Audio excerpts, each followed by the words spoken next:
รักษามารยาทนะคะไม่เสียงดังนะรบกวนห้องอื่นนะคะคำศัพท์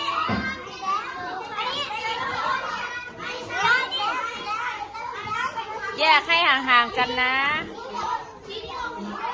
ดูสิ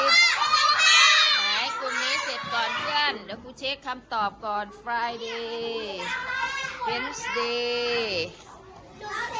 Saturday Monday โอเคกลุ่มนี้ผ่านกลุ่มนี้เสร็จหรือยังกลุ่มไหนเสร็จที่2Tuesday อย่าหันหน้าหันหลังสิดูให้มันตรงกัน Orange อะไรคะ Red โอเคกลุ่มที่2ต่อไปกลุ่มนี้เสร็จหรือยัง